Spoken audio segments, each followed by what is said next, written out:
Yep. All right. Sent to a third party streaming on YouTube. Hi, YouTube. So I must have to pay for this thing. Hi, YouTube people, where I'm an idiot having technical difficulties. And there's a disturbing picture of me at the beginning of this YouTube video that needs to change. So hopefully, hopefully that happens. I know people don't know what the hell I'm talking about here, but welcome to the Hawkeye Hotspot podcast on YouTube. And we're about to go live on Zoom as well, recording on Zoom, that is. But let me tweet this out for the people that aren't on this YouTube channel. Most people are used to the other YouTube channel where it pops up live whenever we go live. This will not be on that.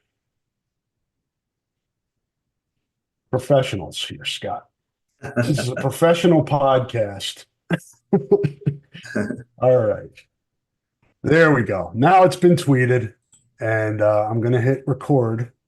Everybody ready? Yeah. One, two, three. Hello there, and welcome to the Hawkeye Hotspot podcast here on hawkfanatic.com. I am 57. I'm Rob Howe. I'm a technically inept, and those listening to the podcast don't know what I'm talking about, but the YouTube channel on my Google account just disappeared last week. The Hawk Fanatic YouTube channel, where we usually live stream these. So now we're on my personal account here because I can't figure out where the Hawk Fanatic YouTube page went. So I may have to recreate a new one or something like that. But anyway, we are live. We are yapping. It is 9:23 a.m. Central Time on Friday, July the 16th. Joined by Scott Docterman from The Athletic, as always, who is fresh off the Big Ten Media Days in Indianapolis. He drove back last night, but is ready to talk to you this morning about what he learned down there and how much construction was there in Illinois? Well, I probably ran through. I tried to count and I lost count. Like how many times that there were, 55 miles an hour and there were orange cones or barrels out there. I mean, it was How probably. deflating is it when you get through one of those and then like 5 miles of, oh, here we go, more construction. That's so It's deflating. it's soul crushing, Rob. I It's know. just you're like, especially when you're driving from Indianapolis to Iowa City. It's already about if you're lucky, you're like in the 5.5 hour range. If most of the time it could, but that stretches it. You're just like, I just want to get back, and then all of a sudden, 55, and then photo and hands. So you're like, dang it. And then some of the stretches, they have it and then they don't, there's nothing there. But anyway, I digress. 74 is a disaster. As always, it is every year. It's the orange cone state. In fact, last year I joked to Josh Whitman from Illinois. I said, if you and Iowa ever put together traveling trophies, just be one big orange barrel, and he laughed. He's like, yes, absolutely. I said, the confluence of 80 and 88 and 74, voila, orange barrel. And it's just not just 74. I can attest to it being 80 and 88. And 80 into Chicago, up into around Lake Michigan, yeah. same stuff. It's the summer, so you're getting hit with construction in Illinois. It happens in the winter, so if it's the Yeah. summer, you're getting it. But glad you made it back safely. Thank you. We'll have plenty to talk about today. We've got we'll also touch on, it's mostly football, Iowa football. Big Ten Media Day, I think, justifies that. There's really not a lot going on with basketball, and we hit that a lot last week before football, Big Ten football Media Day was in Indianapolis. We hit the basketball when they had press conferences earlier this month. So I think we're getting to that point, Scott, where it's going to be heavy football talk here. I believe Scott Starzik committed after we stopped recording last week, not long after. It wasn't right after, but keeping with the tradition of the Hawkeye Hotspot podcast with news breaking the later in the day that we podcast. Scott Starzik, kicker from Woodlands, Texas, 5-star number 1 ranked kicker from Coles, decided, hey, Hotspot's done. Let me commit. So he committed last Thursday. We haven't had a chance to talk about that. I don't want to call him a luxury, Scott, but it's not. This is a great get. It is. You get the number one kicker in the country. It's a great get, especially for a program that relies so heavily on special teams. But it's almost like, it is a luxury. They're loading up. They got Trip Woody, a walk on. They've got a guy that's already established that has another has eligibility left. I think they're just leaning into, we're good on special teams. We're going to collect as many good specialists as we can.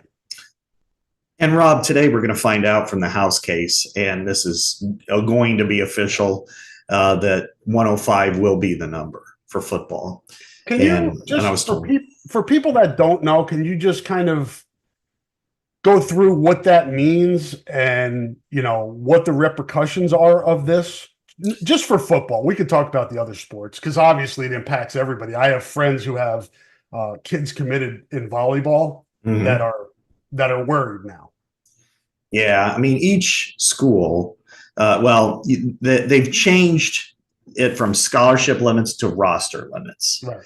And so you can scholarship as many players as you want, the detail that you want, up to, and in football, it will be 105. And that means there will be not 106. The walk-ons are done. And for a place like Iowa, that could be, disturbing because it relies on walk-ons because, as we know, I mean, if you kind of compare recruiting to that of the NFL draft, that a lot of these third three-star guys that Iowa gets from even smaller towns within Iowa that they recruit versus the ones that they pick up as walk-ons, it's kind of like the difference in the NFL draft that drafted a fifth rounder and then signing a bunch of guys as undrafted free agents. And sometimes the undrafted free agents outperform the fifth rounders. And I think and that's kind of what we're talking about here a little bit. Well, when you have 105 scholarships that, max, and players max, you want to maximize them, right? Well, they're getting out and ahead of this to saying, if you're going to have to scholarship a kicker anyway, you might as well get the best freaking one in the country, right? Yep. and that's what they did. And yeah, they have, they have a really good one on campus, and Drew Stevens, kind of had a late slump, but is back and seemingly better. And then now you're going to go get the number one in the country, and you also have another one on campus that walked on. I would imagine that it might be tough for him to stick around long term, but you never know. Maybe he just says, "Hey, it's competition. Let's see what we can do," and and then he'll be on scholarship. Everybody can have a piece of the scholarship. Now, the one difference is that what they can do, and then they're trying to figure out, and there's not a lot of clarity yet, but they're expecting to get that clarity today, or at least some of it, is that you can partially scholarship these players now. You can have officially 85 scholarships, but divide 20 of them up among 40 players, kind of like you do with baseball or wrestling and all the other equivalency sports. So it's not going to be, and then there are other situations where we're not going to put you on full scholarship, but we will pay you the equivalent of a full scholarship. So then you can use those numbers where you're still at 85 scholarships, but the other 20 get an NIL component that, kind of like what we're looking at now where, you have NIL. So there's a lot of different ways that could be adjusted. So it's not just this hard cap that you absolutely have to. But as Beth Getz said yesterday or 2 days ago, that they remain committed to being the best they can be. And so she didn't come out and say it with numbers. They're going to pay the upload. They're going to pay as much as they can, and they're going to scholarship as much as they can, especially when it comes to football. And the other sports have different numbers, of course. Baseball up to 34, softball 25, volleyball 18. I didn't see what wrestling was, but men's basketball is 15. Women's basketball also is 15. Now there are some issues that I do want to know more about, and it hasn't been clear, and I didn't get more clarity even when I talked to Tony Petiti yesterday. Is will this allow for specific practice teams? Like the women have a male practice team. Can men's basketball have? In some ways they've had that before, like a gray team, right, that's not allowed to play or something like that. Will football have, a scout team type of thing that's, a practice team, for instance, that's just not going to be able to play. That Beyond I the do not know. 105? Yeah. I don't know. Could they do the I don't same know. roster? Yeah, Yeah, I'm I not don't know sure. how hard is that 105? Is it just Mhm. like this is your roster? Yeah. We don't nobody else in the building. Right. And I mean, is there going to be the ability for an injured reserve? Yeah. Let's say somebody tears an ACL in spring football.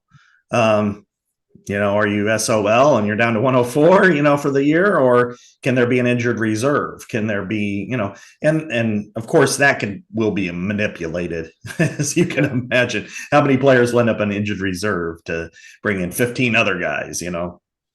So I don't know, but as of right now, it's a roster limit.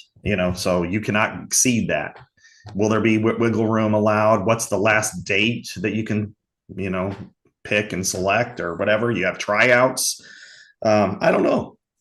It brings up a lot of questions, though. But still, for Iowa specifically, they're at like what, 125, 130 this year. So they're going to have to do some cutting in the future, because you're not just going to automatically grandfather walk-ons year after year after year. They're going to have to produce, because you're going to want to bring in other players of that ilk. And then, in fact, how do they've done such a good job, Rob, over the years of getting the Quinn Schultes, of the Jake Gervais, of all these types of players that really aren't scholarship valued players. And then, they come and they earn it. Joe Evans may be at the top of the list over the last 20 years. I mean, 29 career sacks. I mean, that's incredible. Yet those players, where do they position in this? That's going to be really interesting to watch. Yeah, and a lot of it, Scott, is accumulation, right? You bring in as many walk-ons as you can, and at the front end, you look at them and you're like, okay, these guys all have potential. These guys all, we're going to get them in here. We'll develop them. We'll see which guys pop. You have less of that now because you're not going to have those numbers. So on the front end, you're going to have to be a lot more accurate with your evaluations of these high school kids, because you don't have the numbers anymore to be able to pick through and watch the guys that do rise to the top. You're going to have, and then, so now those, 106 to 130 at Iowa, now they're at UNI or in the MAC or somewhere else. Now, do they get, so they go there, they're overlooked, they develop really well, right? And now they're Power 4 level kids. Yeah. So now the Power 4 level schools go and recruit them again from the FCS and the mid majors and things like that. Does that hurt the walk-ons that you're developing in your own program? Do you take one of them and say, listen, we appreciate what you're doing here, but we need the open scholarship. We're getting this guy from, Miami of Ohio or Northern Iowa. So it feels like this is a step along the way too, as well. Different point here, but it seems like the inevitability, Scott, of paying the players.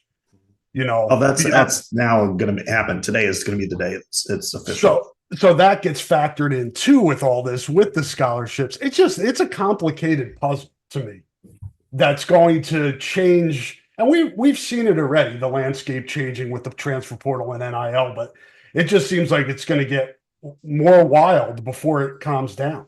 Yeah, there's going to be all kinds of philosophical changes and things that each school is going to have to react in its best interests in a way that is going to be unique, frankly. When you look at teams in our neighborhood, Iowa, Wisconsin, Iowa State, Minnesota, Nebraska, they've relied heavily for generations on walk-on athletes. That here's our scholarships, here's our walk-ons. And, at Iowa, what ends up being the difference between Keegan Render and Kyler Schott? Well, one was projected, one got a scholarship. Kyler Schott was not projected. He didn't get a scholarship early, but they really had a comparable career. Now you can argue, well, maybe Kyler Schott was a little bit better or whatever. That's irrelevant. But the fact is that they ended up in a comparable place at the end, Right. but at the start they didn't. And now you're going to overlook a Kyler Schott who goes to, as you said, UNI, Upper Iowa, maybe a Division two, maybe even a Division III school, an NIA school, and develop. But it's going to be harder because then they're going to have a market, and you're going to have to be willing to pay for that. And that's really the market on the front end too, right, Scott? Yeah, If Keegan Render has offers from, I don't remember what his, I yeah, remember covering his recruitment, but I don't remember his offers. But if he has offers from Iowa State, Nebraska, the schools you're talking yeah, about, our region, our footprint, yeah. and Kyler Schott doesn't, I mean, are you gonna take Kyler Schott over Keegan Render? I mean, that's some serious evaluation on the front end if you make Mm-hmm. that move. And we look at the players that have had success, Rob, and in a lot of those situations, they have a common element, which is they have a physical impairment that has prevented them from being a major recruit. Right. It could be height, it could be weight. You look at Joe Evans. He was a quarterback. He was 6'2". His max is 245. It's like he's a tweener. And some of that's with the defensive linemen have come in and had success. Parker Hesse got a scholarship, but Sam Brings didn't. He got one pretty late too. Yeah. So did Sean Byer got one late. Those were the days where you could see. I don't know if you can do that stuff anymore. Not as often. Yeah, I mean, Iowa's made a killing off the Josie Jewels. He's going to go to Luther or he's going to go to Iowa. Well, now he's still in the NFL making pretty good money. But that's going to really be interesting for the evaluation and then how they split it up. And it may be a situation where they're going to fully fund 85 scholarships and maybe they're going to provide for 10 more that splits among 20 and say that's kind of our walk-on pool per se, or something. There's going to be all kinds of ways to work the system to where you can still find those players because it's been so successful for Iowa. But then you look at an Ohio State or Michigan or Alabama and Georgia, and they're going to say we can go get 20 more athletes. Now they will, and then they'll discard 20 more athletes per year because of that. And 20 more athletes are going to hit the transfer portal and go somewhere else. And so I look at this for Iowa as it's pretty smart. If you just stick to what you do and do well, there's no need to really get out of your lane. Do what you do well, be developmental, go get the guys that you feel fits you. And there's going to be such a flood from these players that exit Michigan, Georgia, wherever. Every single year they're going to cycle out because they're going to say, Jesus, I'm player number 104 at Georgia. I got a scholarship. I can't play, but I can go to, I can go to Missouri State, or I can go to Iowa, and then you can find those players. And likewise, the MAC schools will have that kind of ebb and flow as well. And Iowa's going to have its departures too, because there's players that just, it happens every year. There's players that don't play at Iowa, so go to UNI or whatever. So, but it's going to take a lot of smart recruiting at all stages. And if there's one thing that Iowa has done well over the years, Rob, especially the last 7, 8, 9 years, I think, is that they've really had a pretty good eye for talent and who fits. They're very self-aware. And I think overall that will help them if they maintain that philosophy, but tweak it a little bit. Yeah, it'll be interesting to see what the tweaks are. Iowa's been traditionally a program that waits to offer kids later in the process as some other schools. Will that still work in this new landscape? And there's really no way of knowing until you go through it, right? To experience, what does it mean to have 20 more scholarships? What do we do with those? How many kids stay in a given year, or take off? It's because there's going to be an uneven number. Usually there always are uneven numbers in recruiting classes, depending on needs and how many scholarships are open. But I could see more of a fluctuation. And I think this probably impacts high school kids more than anybody else because there are going to be fewer opportunities for them. That's the sad part. And, and me and Jesse Temple, we've done two different confidentials, Chicago and Kansas City this year, where we combined to talk to 8 coaches in each of those markets. And all of them have been they hate what NIL has done to high school recruiting. And it's because that, like, one coach told me, we used to, schools would come in and say we have 22 scholarships for freshmen. Now it's 12, and the rest are for transfers. Yeah.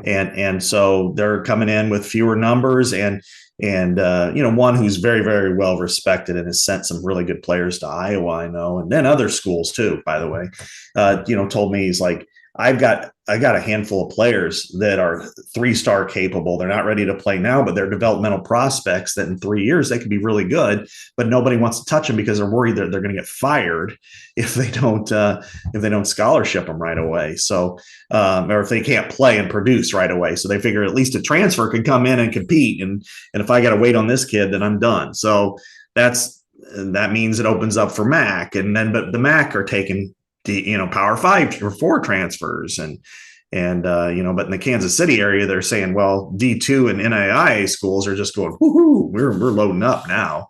Yeah. And like this year, the running back from Northwest Missouri State is now going to Oregon. Quarterback from New Hampshire's now at Minnesota. Exactly, Max Brosmer. I mean, there's stories like that. I mean, up and down the Big Ten lineup. Receiver from Tufts, I think, is going to USC. So there's going to be more stories like that. And Iowa, of course, is going to compete in that world. And it always has, and it certainly always will. I mean, from a Charlie Jones to, just going out and getting the MAC kid that they couldn't scholarship at corner, and they're going to turn him into the All-American. That maybe they'll do it, in their second or third year instead of their first year. Yeah, it's going to be crazy, and you're going to need a roster. Mm-hmm. Literally, you're going to need a roster every year because you're not going to know who's coming and going on your team unless you follow it, religiously during the off season. There's going to be turnover, but hopefully the product remains good, and I think it will. I think that's heading in the right direction. The anticipation and excitement, Scott, for the 12-team playoff, people have been wanting this for years. It's here now. So I think the focus is going to start to turn to that after today's news comes out and people's kind of settle in and they've already come up with their plans. Beth knows what she's going to do. So just kind of implementing it. And as we said, you're going to have some flexibility because there are unknowns, and those guys get paid a lot of money to be able to figure this stuff out. And I'm looking forward to the season for the actual football on the field, and the race for these 12 spots, I think, is going to be fascinating. And I've been saying pretty consistently, and I think you've agreed with me on here and said the same, that I think Iowa is a playoff caliber team. What does that mean? Top 25, I would say, even beyond that. I mean, there are teams probably not ranked now that have a chance, that will go into the season unranked, that probably have a chance for that top 12. So I just think it keeps more people interested, right? It's going to be so much better, Rob, for this sport, because the games that we've seen sometimes that have been, morganatic, 2 different levels of games. I mean, even in Iowa playing, like, let's say 10-1 Iowa versus, 5-6 Nebraska, something like that. Well, now the world's going to be watching. SEC teams are going to be watching, fan bases, ACC, Big Ten, of course, but also, Big 12, rooting for Nebraska to beat Iowa, so it could knock them down a peg, and then they're not going to be able to be in it. And take your pick on all the other games around the country. Everybody's going to be more connected that way. When it was only a 4-team playoff, I mean, those are the upper echelon teams, and they're still going to remain there. But I think for, you look around the periphery, teams 3 through 5 or 6 in the SEC, or 3 through 5 in the Big Ten, and 2 through 4 in the ACC and Big 12, they're all going to be in that logjam the last couple of weeks, and those games are going to be so important. I look at the final weekend here in this state. You have Nebraska at Iowa in primetime on Black Friday.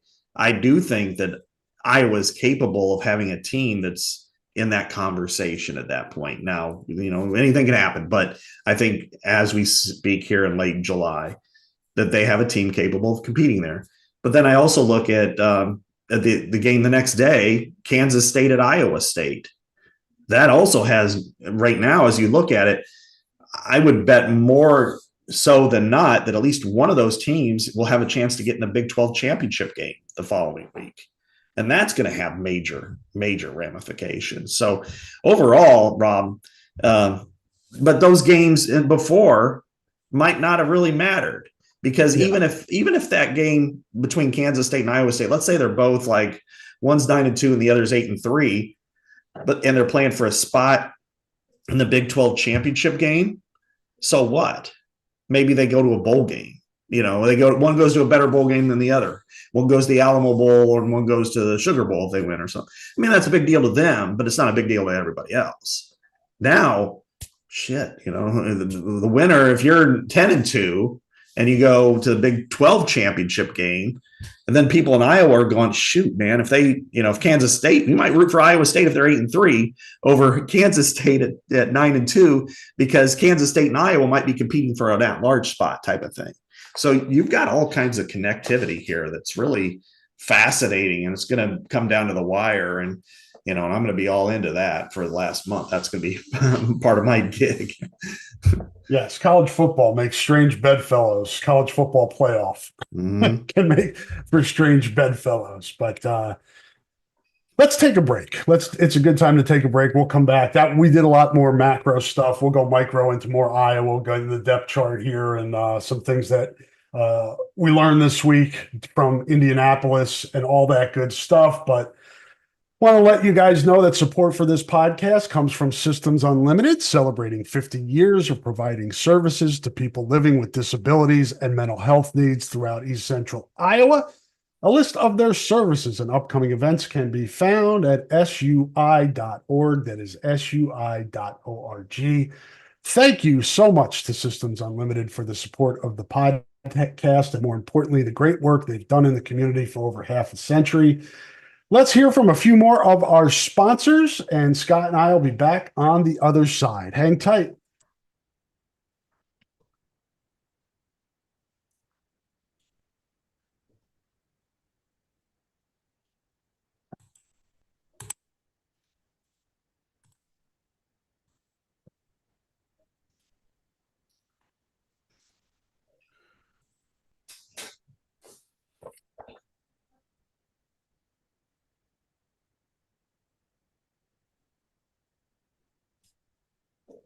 And we are back to let you know that switching is easy. We do it all the time. We switch on the lights, we switch TV channels.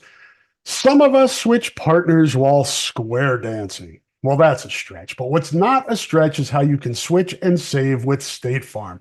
In fact, State Farm agent Chad Birch right here in Iowa City can switch you over so you can start saving today. Chad and his team are ready to welcome you to the State Farm neighborhood. With Chad Birch, it's easy to switch and save. Just give him a call when you want the real deal. Like a good neighbor, State Farm is there. Scott, we have a depth chart. It's a preseason depth chart. Kirk likes to put these out and poo-poo them a little bit, but they're always interesting, and there is a reason behind them, too. It's not like there's no thought that goes into them. I think there is thought, and we have our thoughts on what goes into it sometimes. Seniority often takes precedent over a lot of things, but I think for me, the most interesting part of this is, starting with defense, just looking at it and saying, yeah, this is going to be good. This is going to be good again. That's what I took out of the defensive depth chart. Not that I didn't know that, but just looking at it again, going, yeah, Aaron Graves is ready. Yeah. Yahweh Black is ready. Those two are going to be MFs in the middle of that defensive line.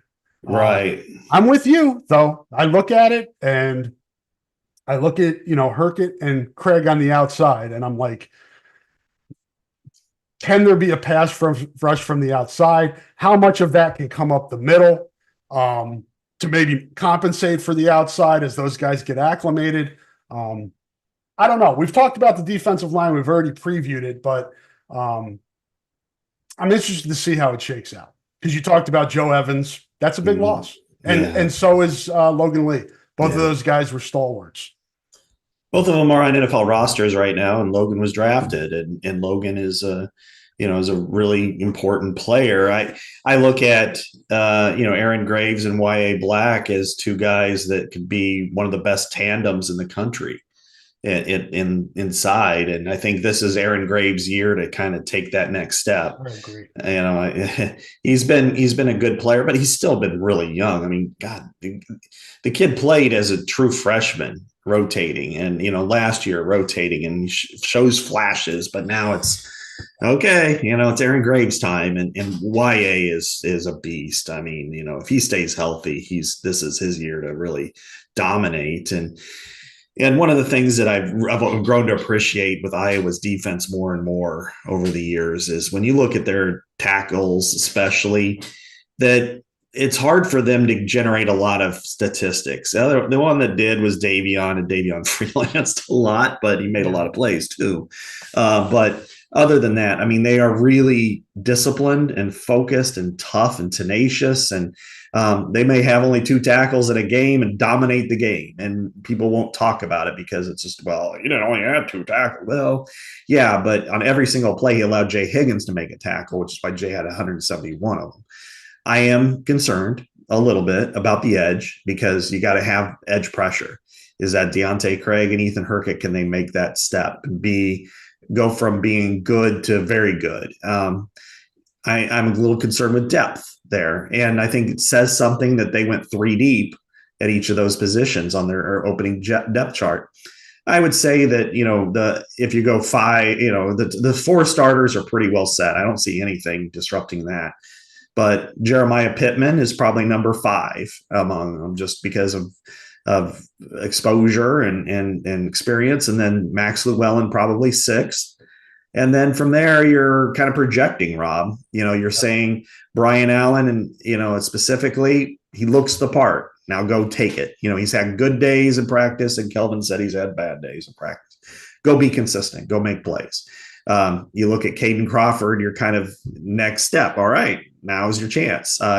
Kenny Merriweather, okay, they need a pass rusher. Go be that pass rusher. Be what Chauncey Golston was early in his career, which is a rotational guy who could get after the quarterback and make plays. And then you look interior, Jeff Bowie has just had injury problems forever. Can you stay healthy and take that step? And then you have 2 walk-ons, Will Hubert and Luke Gaffney, who are still pretty young, and they fit that profile of the players we were talking about in the last segment, Rob. You come in a little bit of a detriment, a little bit too short, but they come in and you throw them out on the field. Can they do everything right and eat 10 to 15 snaps a game for you? That's all you need. You don't even really need to make a tackle. Just go do your job. If they can do that and find an edge rusher who succeeds, this defense will be one of the top 2 or 3 in the country this year. Yeah, 12 guys listed defensive line on the depth chart. So that lets you know the competition should be stiff in training camp. More so the guys behind Black and Graves trying to position themselves to get into that rotation at defensive tackle, because I think Iowa is pretty committed to keeping guys fresh and continuing to rotate, but you got to earn your reps, right? You're not just going to get in there because they want a rotation. So we'll see how that all shakes out. The other interesting part for me, Scott, was the John Nestor movement from the spring depth chart. Not that we didn't kind of see that in the open spring practice, that he was emerging, but now it's on paper that he is one of the starting cornerbacks alongside Jamari Harris. But I expect those other guys to play too, TJ Hall and Deshaun Lee. I would think that they're going to get in as well, because I think, again, like the defensive line, Iowa's defense is pretty committed to being flexible and being able to adjust to whatever the offenses are doing. And against passing offenses, those guys are going to be needed. Yeah, for sure. And this is a team that, you're going from a little bit of a position of weakness even a year ago because of lack of experience to one now that's a little bit stronger. Last year, a year ago, we talked, Jamari Harris was coming off a year-long injury. Then he had a 2-game suspension, and you're starting Deshaun Lee to open the season. For him, he only had Cooper DeJean, who is phenomenal, of course. But now TJ Hall played the year before. He was hurt last year. You look at John Nestor. He was a true freshman, played a lot of special teams. And now they have 4 guys you can look at and go, yeah, I think they'd be okay playing any of the 4 if needed. And whether it's injury or whether it's, sub package or whatever, I think they're all capable of doing that. And then you look at the next year, what happens. Like Nestor is also listed as the backup at Cash. Well, maybe next year when Jamari Harris is in an NFL training camp and Sebastian Castro is a draft pick and everything like that. Well, maybe Nestor's the Cash, and then maybe Lee and Hall are the starters. And so there's a lot of potential here with this, and you need those guys to grow up fast. And now they're at the position where they can grow up. And I like that. And I like the depth also, what we saw, at strong safety. I mean, Cohen, I think Kirk has kind of said that he's been injured a little bit this summer, but he should be ready for camp.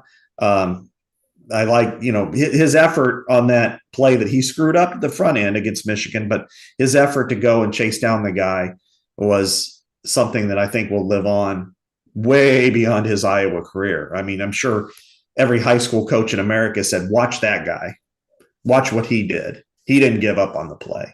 And then Zach Lutmer was kind of a spring sensation, if you will, there. So, seems like he kind of fits the part, in-state guy, goes out and earns a start. There's a podcast on him, Prospect Podcast. If you want to get to know Zach a little better, go Google Zach Lutmer podcast, and you'll have a Prospect Podcast with my ugly face talking to him.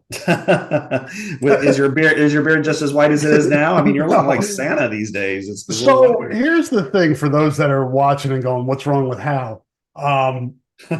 I usually have like these stages of the year where I let my grooming go. Yeah. And normally I usually get groomed before I go to the Big Ten football.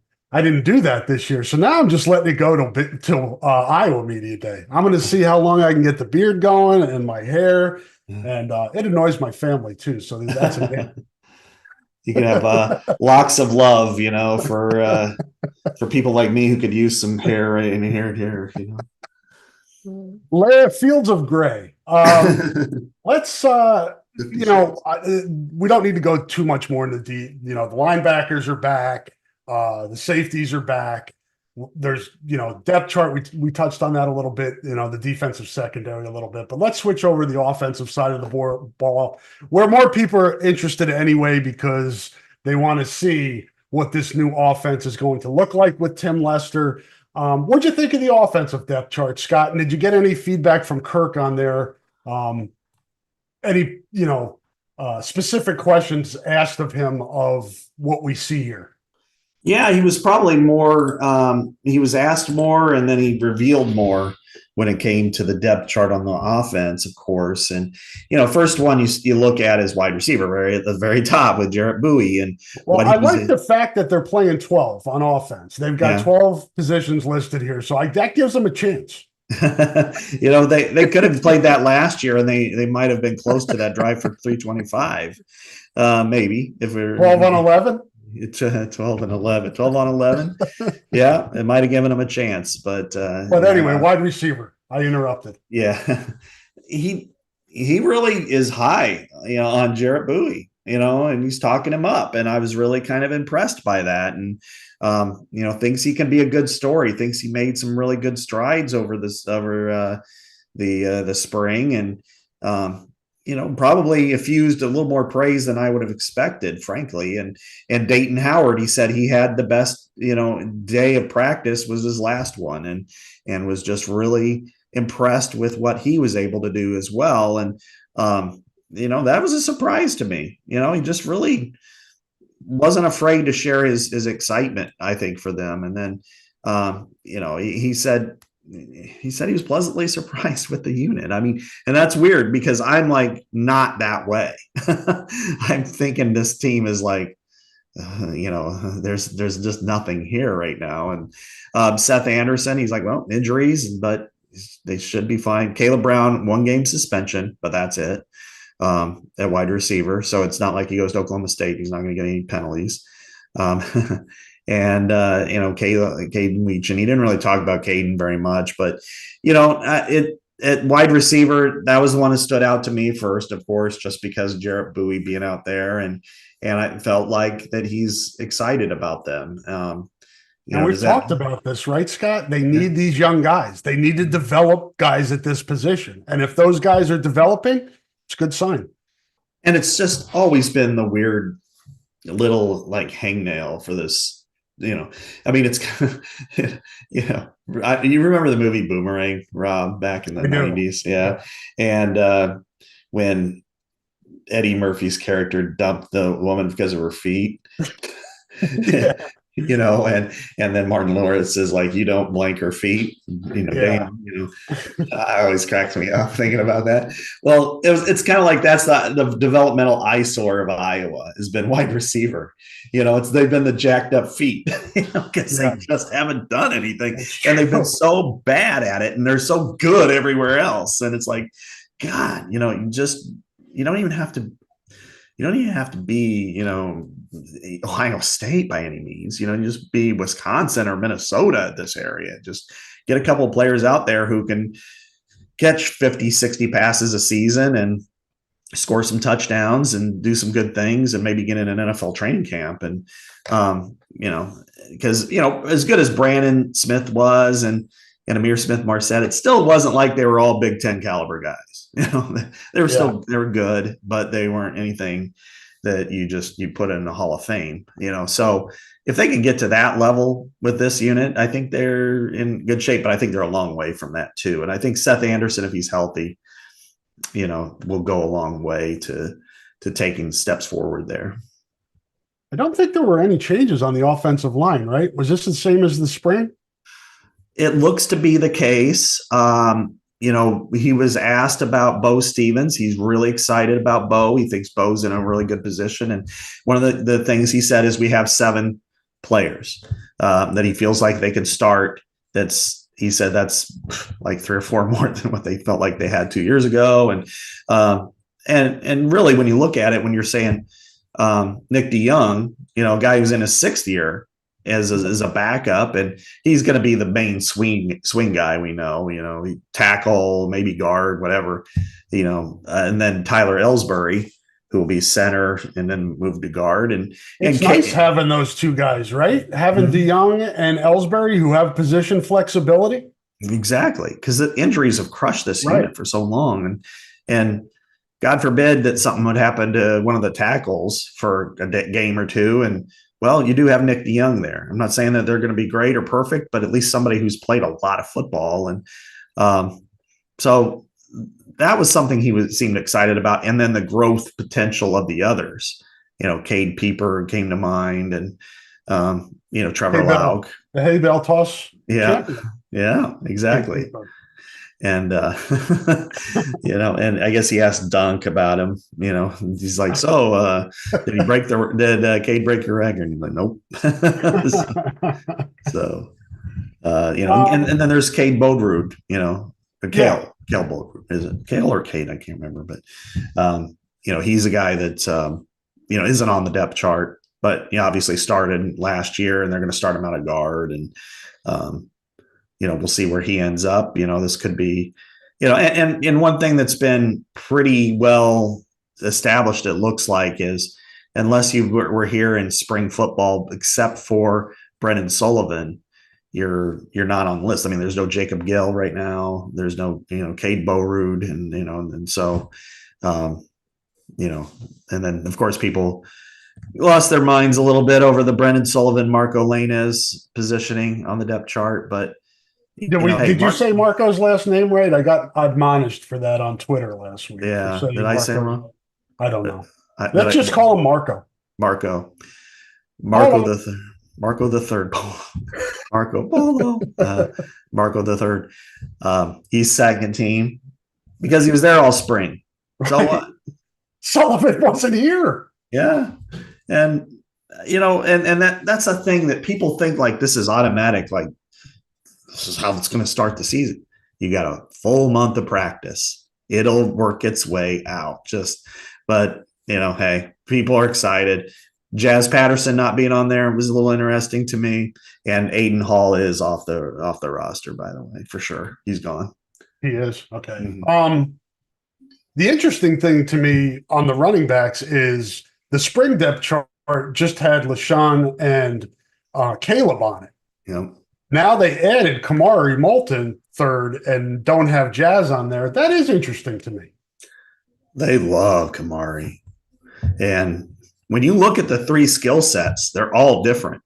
And the thing is, Kamari last year, I looked at him as like an AAU point guard, just, because when he came in after that game early in the year I think he scored, but he ran a lot early. And it wasn't the Iowa State game, it was the game after that. And he just looked so young and small. And now he's up to almost 200 pounds. He's gained almost 30 pounds of muscle, and he's still quick. And if it's like, wow, this is, I remember when they recruited him and signed him, that it's just, to me, it's more like, okay, this is a surprise to me. This is somebody that I didn't expect to be in this position. I thought he was just, all right, we'll just grab this guy. No, they actually expect him to be really good. And I think with these three guys all have different skill sets that could really complement one another. Did you get a sense at all? And I don't know if this it's tight end, so it's like people don't even concern themselves with it at Iowa. But who is the three guy behind Lachey and Estrenga? Have they talked about that yet? Or did they talk about that at all? Probably not, right? No. That's kind of deep in the weeds. That's an Al Grady question. Yeah, there were a lot of, there was some existential questions about sports. And then there was, of course, somebody had asked Kirk if he played the video game. That was comic relief. And then, and then there was a little bit of this. And no, nobody really brought that up. But I mean, I think you look at Johnny Peskuski, who briefly entered the portal, then backed out. I think he's probably in that ballpark. You look at Zach Ortworth. I think he's been discussed a little bit more than anybody else. So they're probably in there. I'm just interested to see how much they use the tight end and how much they go more three receiver this year. And maybe there isn't as much opportunity as there has been in the past for that number three tight end. I think it's going to get used a lot. I mean, two tight end for sure will. Two for sure. I'm just wondering if they rotate that third guy in much. It's hard to say because, I mean, Iowa has run a lot of 13 personnel, three tight ends, or, last year they went four tight ends on some packages. Yeah. I mean, I was like, this is just leaning into it too much, but it's kind of funny though. In this case though, they're going to run 12, and I asked Tim Lester about that specifically in the spring, and he's like, yeah, if you know me and the way I like to run it, 12 is my favorite personnel. And when you have Luke Lachey, who's your best offensive player, Kirk's like, you're hired. Yeah. 12 personnel, you got you. But fullback is not going to be that used that much. And I know they have Hayden Large there, but fullback is going to be basically an extension of tight end. So I don't see that being, a whole lot on there. Yes. And plenty of time to sort out these position battles in camp. The depth chart that we've gone over is just an outline, people. It's just an outline to get them ready for summer camp when they actually go out and compete. And there'll be injuries. There'll be guys that emerge. There'll be guys that have taken steps forward that they didn't anticipate. All of those things happen in the world of college athletics. So we'll see how things shake out. It's not long before camp will open. We'll have Media Day on August the 9th. Kids Day for all of you folks out at Kinnick will be August the 10th. Details on all of that stuff at HawkeyeSports.com. They'll give you the rundown on what Kids Day looks like, the schedule and all that. Any other Iowa takeaways from Indy that we haven't discussed, Scott?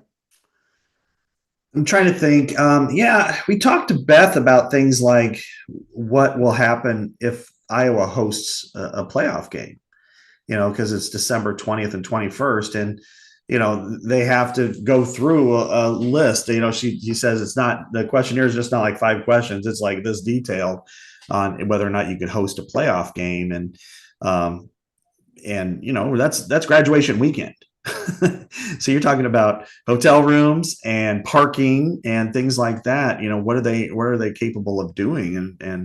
And they feel like they've got it straightened out. But then some of the people on campus were like trying to push back, saying, you want to do this for hypothetical reasons, at this point. Yeah. But it's like, yeah, but you don't do it, and then all of a sudden it happens. Like, let's say they have the early game, they get in the playoff, which is great, and they're playing at noon at Kinnick Stadium. It coincides with the graduation. You really want to do that.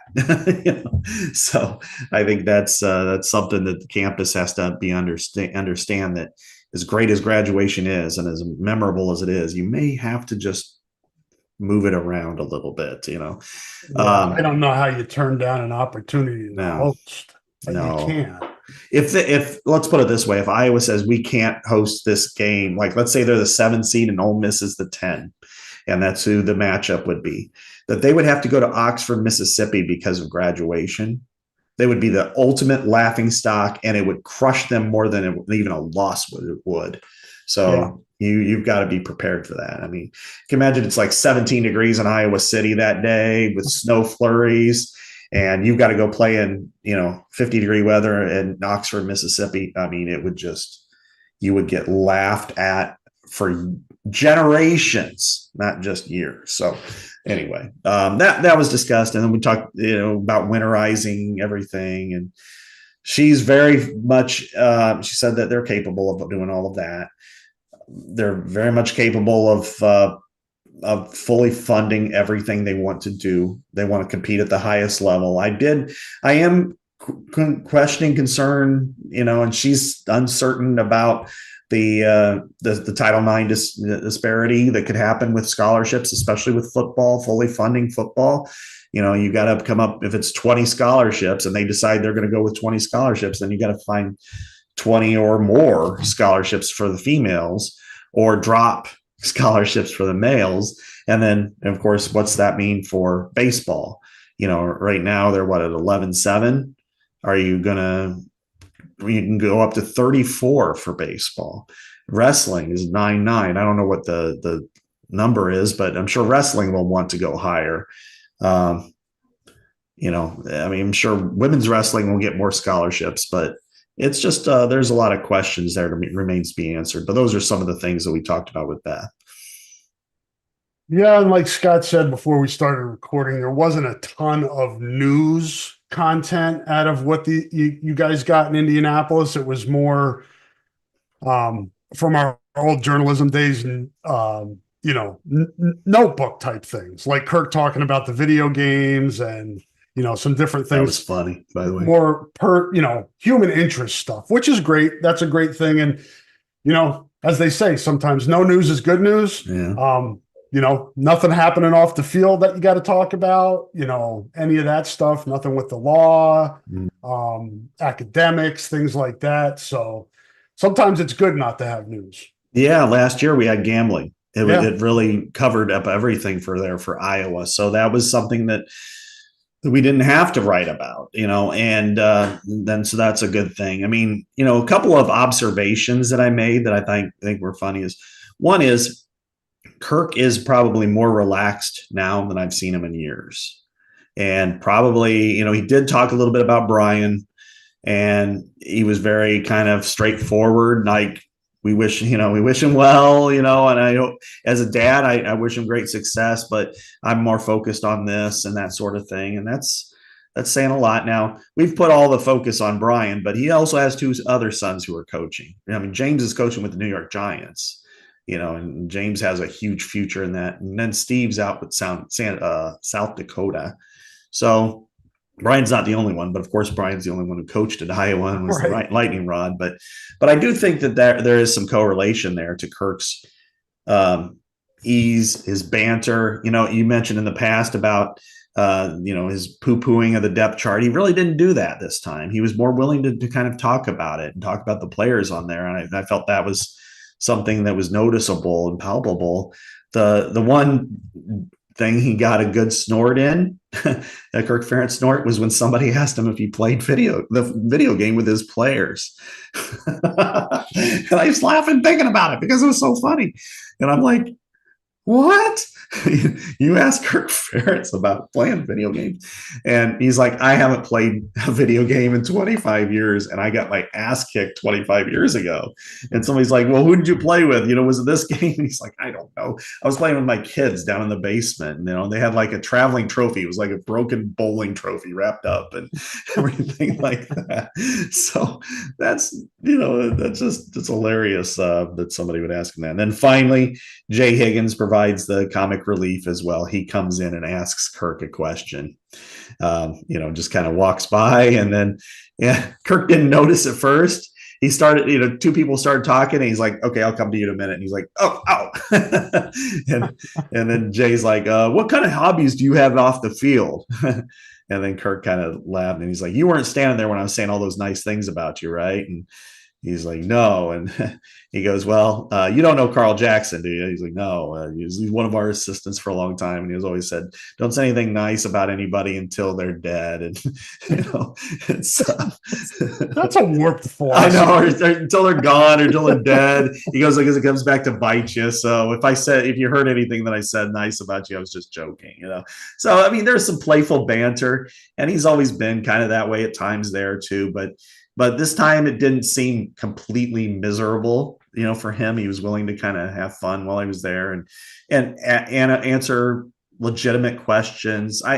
So I think he feels lighter, and I think not having Brian as the focus and Brian's status, I think it's probably given him a little bit more relaxation to this job. And if that's the case, then I think they're in a much better position. They're in a good position, I should say. Yeah, no doubt. If Brian was still the offensive coordinator going into this, it would have been a completely different vibe. It would have been a lot more tense. Mm-hmm. There wouldn't have been a lot of joking around. It would have been more serious. And I think everybody's relieved, including Kirk, that he didn't want to see his son fired, but yeah. I like you said, I think it's almost like, okay, now we turn the page. There's some freshness to this. There's some, what's the word I'm looking for? Optimism. Yeah. I don't know if there'd have been any optimism had Brian come back. Well, you're looking at, Rob, that the way Iowa fans responded, in season ticket sales and ticket sales. Every game is sold out. Earlier than last year, by the way. Yeah. Last year, I couldn't find out when they officially sold out, but August 11th, the Illinois game had still not been sold out last year. So quicker this year than last year. Yeah. And, so it went to, I just use this term joking, Gen Pop on a Thursday, and by then Iowa State had been sold out. At the end of the day, every other game but Washington had been sold out. And then on the Monday, it was Washington. What was it, earlier this week, I think. So here you are in entering the last week of July, and every game is sold out. It shows you that there is still optimism, that people are still bought in, that people like the look of this team. And when you look at the lack of attrition, it's among the lowest in the Big Ten, if not the very lowest. And then you look at the fact that, over the last, since the portal opened officially, they've been the lowest. That says a lot about this program, that people believe in, in leadership and also the player-led leadership, that people haven't jumped ship, that they've had such a horrific offense, yet they haven't been down each other's throats. I think this is, it's pretty fair and solid across the board. Yeah, no doubt. It's going to be, I think, a season folks are looking forward to, and hopefully The expectations are high. We saw Cleveland.com put out its media poll earlier this week. Iowa 5th out of 18. That's pretty high expectations and kind of puts, gives us a sense of beyond Iowa that other people also consider Iowa a playoff contender, that they see what Iowa's done, what it has coming back. And even with that laughing stock of offense in the past, have them that high, they wouldn't be that high if Brian was the offensive coordinator. It's that optimism that things are going to be better on that side of the ball because shit, they can't be any worse. Never could be worse. I mean, you could go out there and everybody tape their right arm to their body and they'd, just play with the left arm the whole time and they'd be better than they were last year. And I joke, but yeah, there is an optimism there. I voted in the Kings of the North poll, which was the same people that used to do the Cleveland poll. Now they just switched outlets, and I think they were 6th or 5th in that one too. And and there was a question whether or not they would make the playoff, and I think 9% of the people who voted said yes. And that's saying that there's a few people who think Iowa is good enough to make the tournament, and that's a big deal. It means that Iowa's in the upper third, which is where you want to be. It sounds weird to go, man, we were only voted 5th or 6th, but when you look at the Big Ten, it's not the same Big Ten that you remove Oregon and USC, then you're in the, it's like, well, you figure it would be 4th or something. And overall, there is a lot of positivity, and that's a good thing that this program has generated it. And as you said, Rob, if Brian was back, people would penalize him just simply because Brian was back. It doesn't matter if they would have been better or not. It's just like, how can you continue to do this? And it would have been a more miserable situation in Indianapolis without question. Yep, I think everybody's turned the page and ready to move on and hoping for big things in 2024. I think we agree, at least on this podcast, that those things are attainable if things break right and the offense finds some life that hasn't been there for the last few years. All right, Scott, we can't always talk about fun stuff on here. This isn't Scott's decision. This was my decision. I talked to him beforehand about discussing this tweet from Deontay Craig. And they still called tweets. That's what I was wondering. Like when it was Twitter, they were tweets. What is it now that it's X? X's? X, yeah. I mean, we've kind of said that it's on X and that sort of thing. So it's just clunky. It was easier when it was Twitter. But regardless, on that platform, this is a tweet from Iowa defensive end Deontay Craig. And I want to give you guys some background for what he's talking about. This is a story that ran Wednesday of this week. The family of Sonia Massey is calling for a probe into hiring of a sheriff's deputy charged with fatally shooting the 36-year-old Black woman in her Illinois home this month, citing their concerns over records showing he'd worked at 6 law enforcement agencies in 4 years and was charged with driving under the influence twice. Sean Grayson, a 30-year-old Sangamon County Sheriff's deputy, has since been fired from the agency, was indicted by a grand jury last week on 3 counts of first-degree murder and 1 count each of aggravated battery with a firearm and official misconduct connection with the July 6th shooting of Massey's home near Springfield. And she had called for help, thinking there may have been an intruder. And you can watch the video online and read about this. It was a bad scene, a bad situation. I think you can make parallels to George Floyd in the sense of how disturbing it was and how hard it is to explain to people why something like this still happens. And that was the genesis of Deontay Craig's tweet, which reads, this was from July 24th. So it was Wednesday, I guess, Wednesday morning at 7:50 a.m. And Craig writes, do these idiots just choose to forget that they have body cams, or are they just too arrogant enough to care? Triple question mark. I need someone to help me understand what it will take for these kinds of behaviors to change. Exclamation point. And people still wonder why we kneel and don't call for help. Shaking my head with a broken heart emoji. So I wanted to discuss this because it's uncomfortable. And I think we learned back in 2020 that sometimes uncomfortable conversations need to happen. And to me, that was Deontay Craig, a college student, asking people to explain why these things are still happening. He's at a loss. And for me, and I'm interested to get a little bit of Scott's feedback. Scott was in Indy, so he didn't follow this closely. Just a lot of it was our conversation this morning. For me, there's two things here.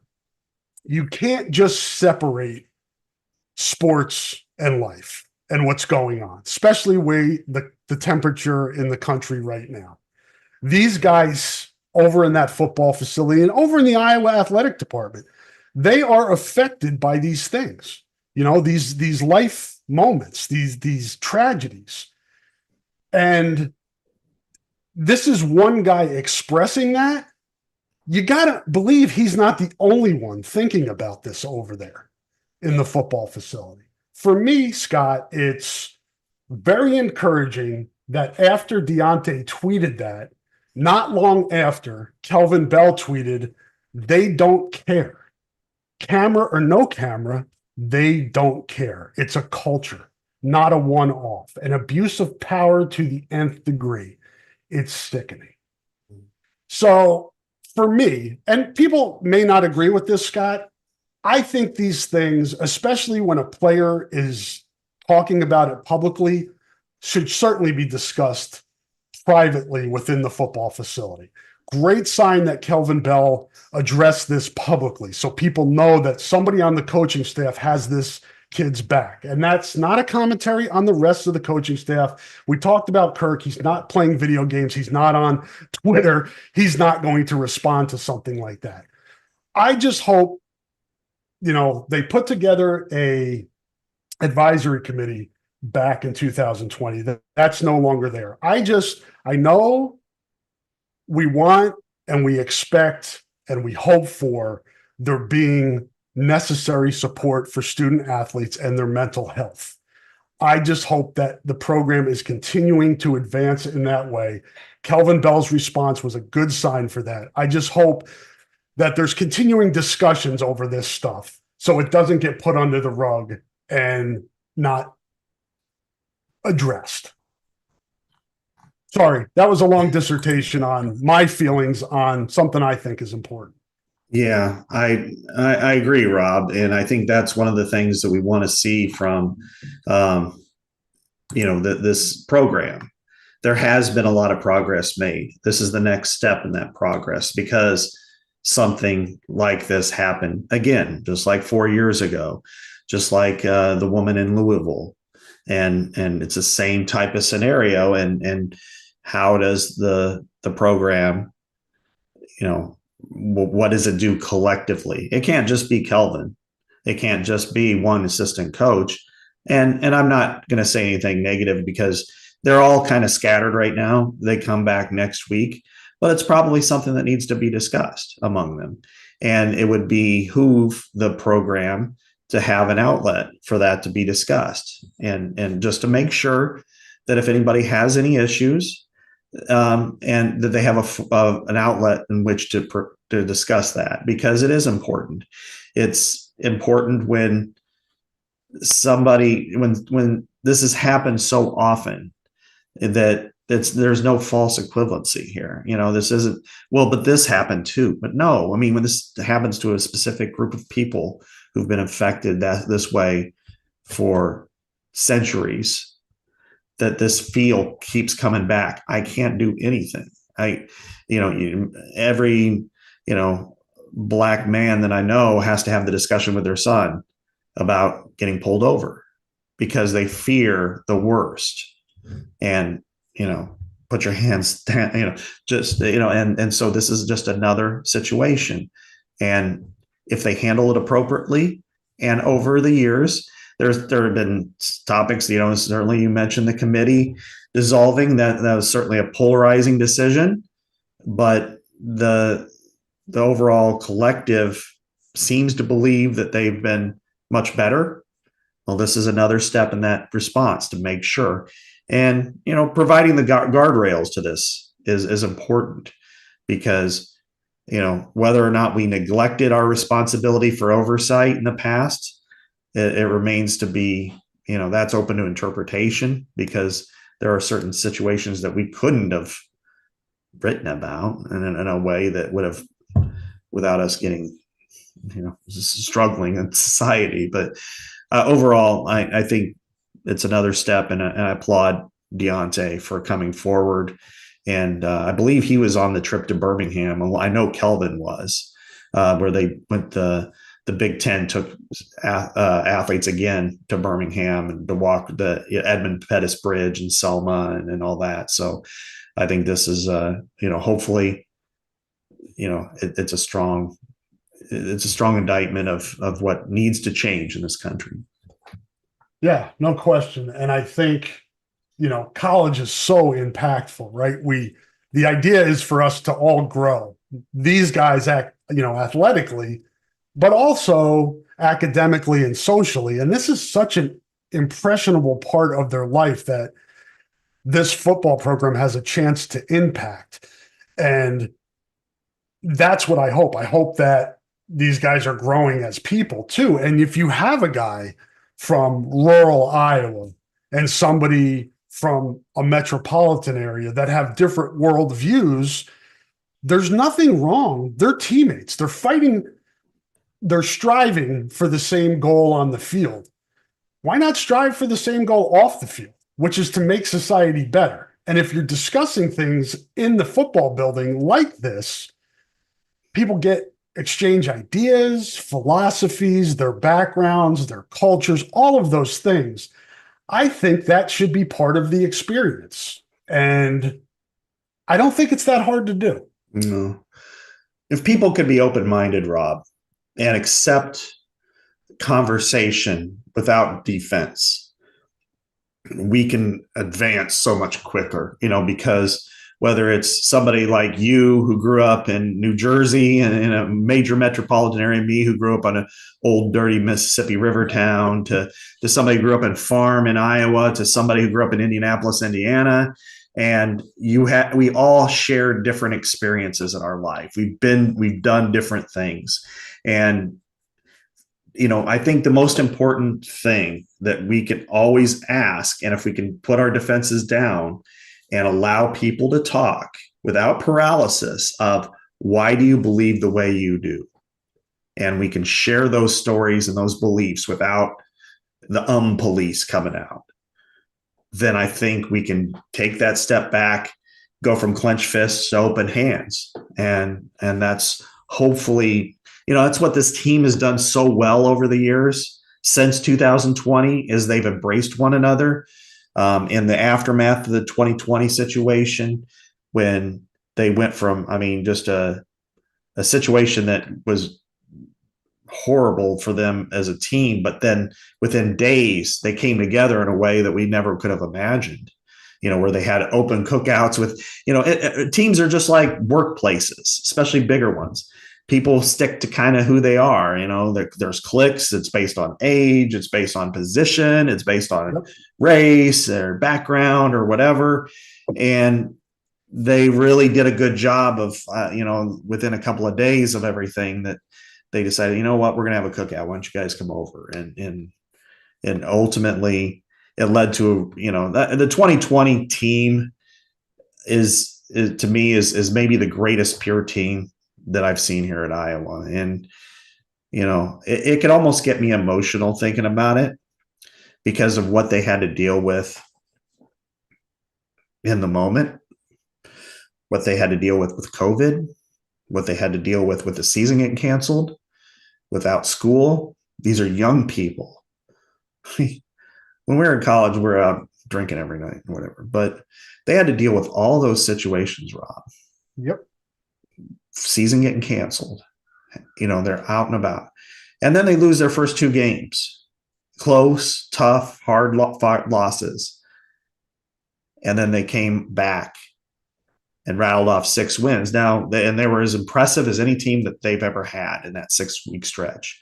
But it's not just the wins. It's how they felt with one another. And, in the locker room after the Wisconsin game, where everybody got COVID, that it was, they, to a man, they've all said that was maybe the best moment that they've ever had, just because they could share that joy with one another, and the track that they went on, and the ability for them to feel that way about one another is really profound. And so for them to go through that rough period and come out that way, you would hope that this is just another step of understanding it's an opportunity, right? Yes, absolutely. And you look at, for Deontay Craig to say this, you would love to have somebody else, whether a small town white person from Iowa, say that. But then also, the listening can be a 2-way street, mutually beneficial. Why do you feel the way you do? Well, I feel this way because of this. Okay, I understand you. Here's how I feel. A back and forth. It's the best possible world, I think, that they could be in. And sports brings people together unlike anything else, because shared goals, physical struggle, there's all kinds of ups and downs, but you're together. And if you're not successful. And I think that this is a real opportunity that they could show, because we are very polarized right now as a society. And hopefully that they can build a small bridge to help bring them closer together. I look forward to talking about Deontay about this on Media Day, and maybe Kelvin Bell too, and just kind of seeing what, I don't want to say aftermath, but what the reaction was, and if they were able to discuss, if discussion sprouted from this. And my guess is it did, and that'll be a good sign, and it'll be a good story. And I also had tried to, but was unsuccessful in talking to Jason Manson. He's kind of been brought in to make sure players are heard, and topics are discussed, and everything is going well in their lives. I couldn't do that story because Scott was writing another story that would have been the antithesis of that progress. So that kind of segues into Scott discussing the Chris Doyle story. I've gotten questions on it. He's gotten questions on it. So we wanted to take the last part of this podcast, a minute or two here, just for him to talk about the Chris Doyle story he was working on and where that is now, so people can stop asking us. Yeah. There's, at this point, it's not going to appear. I can say as a story, I'll discuss some of the things that, and I'm not going to answer the why. I'm not going to answer the why, but I can just say background here for people, Scott, that may not know.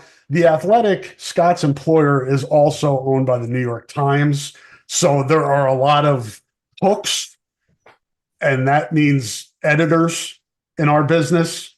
So that's the background that Scott had to go through. He had to go through a lot of people to try to get the story published. Yeah. And so I'm not going to blame anybody. I'm not going to say anything, because, that's just doesn't work any well in any way. But I will say, here's kind of the crux of the conversation I had with Chris, and kind of relay some of the things that he said, just simply to provide some context. He was apologetic about what he felt like he did some wrong things. And I'll read a quote here from him. I was devoted to that single-minded team-first pursuit of a winning culture. Did I make mistakes? Absolutely. But when given the responsibility to help young people chase their dreams, that's not acceptable. Certainly, when you look back on it, there are things that I would handle differently. But I think this idea that it was in a racial context or racially biased, I think that's unfair. And I think that's probably the crux of the whole situation from his point of view.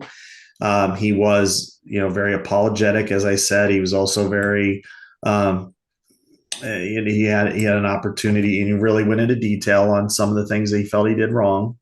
But he also believes that it wasn't racially motivated. I talked to several former players about this story. Most of them were Black.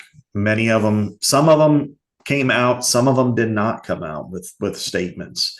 I wanted to avoid the players who are part of the lawsuit, because whether or not you or me or anybody felt like their stories were credible, I wanted to avoid providing that as some sort of polarizing view.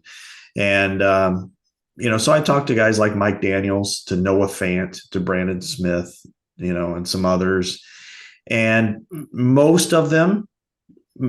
of them felt that he probably deserved another opportunity. And there's a lot of reasons why. I don't know that I could go into too many details about why they felt that there were issues related to the culture in Iowa City being primarily a white community, to sometimes that the lack of being able to adjust to that community and having a strong taskmaster made it difficult for guys who were struggling to adjust. We've gone over the Doyle situation at length over and over and over again. I don't know that I want to go into my opinions as much in this right now. And I'm not going to get into the why. I'm just not. Yeah, that's an important part of this segment is you're not going to know why out there publicly. So it's that's Scott's prerogative. Yeah. And he has a job and he has a livelihood. And he's obviously, I'll speak for him as a friend. He's disappointed the story didn't run, but we're not the boss. Yeah. And I don't want it to, I'll just say this, that there was a lot of aspects that were, I would just say I would lean on the quote that I read from Chris, and that's probably as polarizing as it gets. He believes that he was wrong. I think people agree that he did some things that he shouldn't have done, and he agrees. He believes that it wasn't racially motivated. Some other people do. That's kind of where it stands right now. And I think, I'll say one more quote, and this is from Mike Daniels, because I talked to him for a really long time. He's like, I know a couple other brothers who never had a problem with Chris Doyle. At the same token, I know quite a few white guys, some prominent players who hated Chris Doyle. So, I mean, we're at that kind of. It's complicated, right? Yes. There's gray area. There just is, life is complicated. Relationships are complicated. Race is freaking complicated. I think we've all learned that. So, that's why I'm disappointed the story didn't run, just because I think it could have been beneficial for a lot of people, but I don't know. Yeah. As I said, it's a decision that was made, and, there are thoughts that it should have run versus, hey, is this just purely self-serving? Is this, so there's a lot of different thoughts on this, and I'm not, again, it is what it is. But I'll say this, that, I found Chris to be open, but I also know that, his desire is to get another job. And a lot of the people that were around, that I spoke to, some white, most of them were Black, several, that most of them felt that he deserved another opportunity, but I also asked them, how do you think that opportunity would go? And most of them are like, probably, even the ones that were very supportive of him, was probably not as good as I'd want it to go. Or another person like, I don't know. And that kind of speaks to, the polarization here, that even if he had another opportunity, even if he changed, would he been accepted right away? And that's something that, not only do we not know, that's something that's really hard to predict. And so, anyway, That's sorry for stammering, but I just no, it's a touchy subject. I think that's fair to say. It just is. It's emotional subject. Everybody that lived through the 2020 summer understands that there's a lot here. So again, I'm disappointed I don't get to read the story. Fortunately I get to hear more than you guys because Scott's a friend, so I know more about it, but I appreciate him sharing what he shared here with you guys in terms of what the story was about and kind of what the angle and peg was. But that's what we're going to have on it for now. Will it come up again? It probably will at some point. Some news organization, or he's going to try to apply for a job like we saw that happened in Jacksonville. Something will happen where we'll talk about Chris Doyle again. But for now, just know that the story has been squashed at The Athletic for reasons that aren't going to be shared. And we'll move on. And football season's around the corner. Yeah. Okay. Scott's good. We're good.